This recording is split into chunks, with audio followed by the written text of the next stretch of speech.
Okay, a few more terms that I want you to be familiar with are RPO and RTO. The RPO stands for Recovery Point Objective, and that basically means at what point do you need data to be recoverable? Is it 24 hours? Is it 6 hours, 5 minutes, etc., etc.? Okay, so the shorter the RPO, the greater the cost typically. And there's a technology referred to as CDP, or continuous data protection, that basically means that data is recoverable pretty much in real time. Again, it just depends upon the industry, depends upon the data, depends upon the criticality of that data. Now, the other term that kind of goes hand in hand with that is the recovery time objective. So how long will it take to recover from a failure? So, for example, if it takes 12 hours to back something up, then obviously kind of common sense says we can't get that data back in 20 minutes. All right, if it takes us 12 hours to back it up, it's going to take us 12 hours to recover.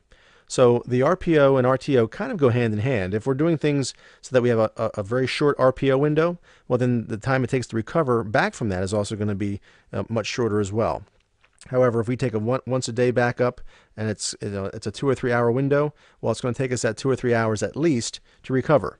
Because remember, if we have a complete failure, we have to actually recover the server itself, install the operating system, get all the kind of underlying infrastructure back up first, the application installed, the application working, and then we recover the data that's failed. So it really depends upon the type of failure as well. All right, so these are things we have to take into account and understand what's my tolerance for risk, and just understand that when that window shortens, the cost is going to go up.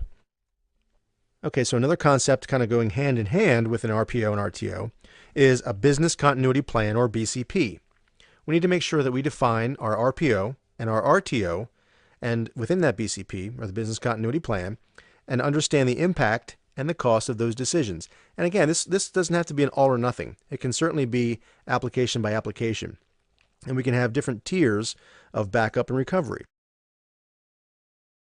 Okay, so the question that we should be asking at the end of the day is, what's it really worth? All right, so the data itself, how much is that data worth if we lost it? So if the data was lost or unavailable, how much is it worth, or how much does it cost the company?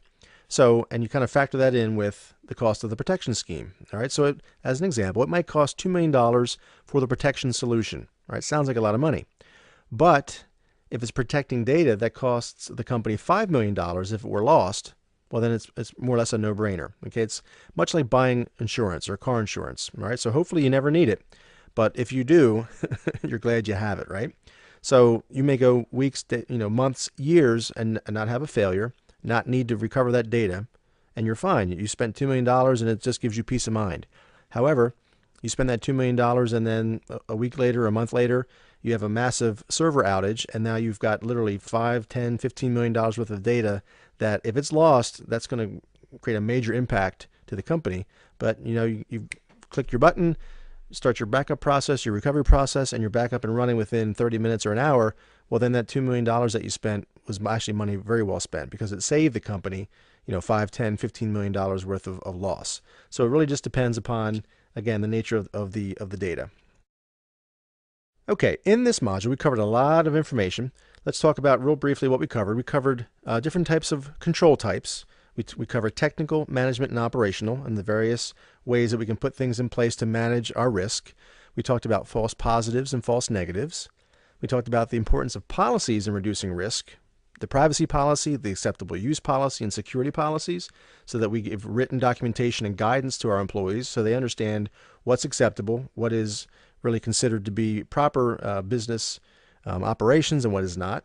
We talked about mandatory vacations and job rotations, and how that can help us to kind of bring to light some nefarious or criminal activity. We talked about the separation of duties, again, how we can make sure that one person doesn't have more power than they need, or more privilege than they need. And again, that kind of goes into the concept of least privilege.